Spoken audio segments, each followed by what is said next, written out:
Une fois votre graphique créé, vous avez la possibilité de choisir quelles informations vous souhaitez y afficher. Donc pour modifier ces différentes informations à afficher, vous devez tout d'abord sélectionner le graphique en cliquant une fois dessus.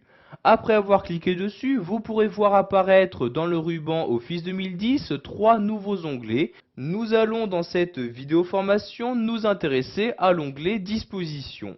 Je clique donc dessus pour faire apparaître toutes les fonctionnalités en rapport avec cet onglet. Donc dans cet onglet, vous avez par exemple la possibilité d'afficher le titre de votre graphique. Donc je clique ici sur titre du graphique. Donc vous voyez par défaut aucun titre n'a été ajouté à votre graphique.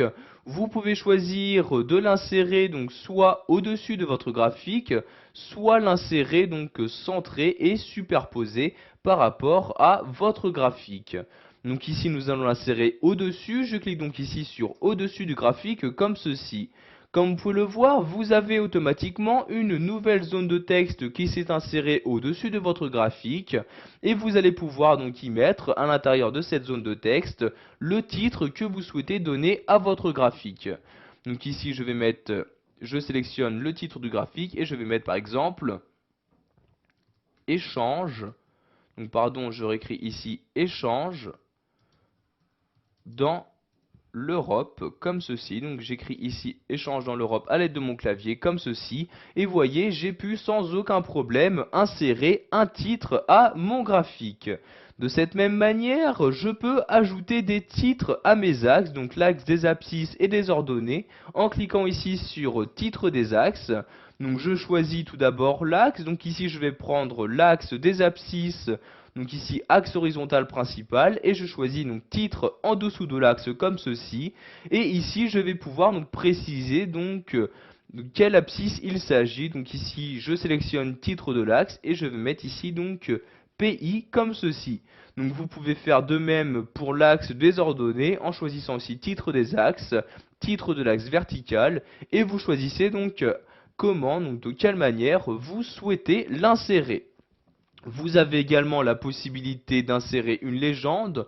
Donc légende, comme vous avez pu vous en rendre compte, qui a été ajoutée par défaut. Donc si vous le souhaitez, vous pouvez modifier sa position en cliquant ici sur légende. Vous avez par exemple la possibilité de l'afficher à gauche du graphique, en bas du graphique, etc. Donc ici pour la désactiver par exemple, je clique ici sur aucun et comme vous pouvez le voir, la légende vient juste de disparaître. Donc pour un graphique, donc pour améliorer la compréhension d'un graphique, il est mieux d'avoir une légende. Je vais donc la réinsérer en recliquant ici sur légende. Je vais par exemple ici la remettre à droite, donc afficher la légende à droite, je clique ici et la légende vient de réapparaître juste à droite de mon graphique. Vous avez également la possibilité d'ajouter directement sur votre graphique les étiquettes des différentes données, donc pour avoir une valeur précise de chacune donc, de ces données. Donc pour ajouter des étiquettes de données sur votre graphique, vous cliquez ici sur étiquette de données et vous cliquez ici sur afficher. Vous avez maintenant ici donc pour chaque cylindre la valeur qui lui correspond. Vous pouvez également choisir de faire apparaître toujours ici donc dans la zone de texte donc, du graphique le tableau qui a été utilisé. Donc je clique ici sur table de données et je choisis donc ici afficher la table de données et comme vous pouvez le voir juste en dessous du graphique, vous avez maintenant donc le tableau de données qui apparaît. Pour le masquer, vous recliquez ici sur table de données et vous cliquez ici sur aucun comme ceci. Maintenant, nous allons nous intéresser aux axes. Sachez que vous avez la possibilité d'afficher ou de masquer les différents axes et quadrillages à utiliser. Donc par exemple ici je clique sur quadrillage, donc soit quadrillage horizontal ou vertical. Je vais par exemple ici ajouter un quadrillage vertical.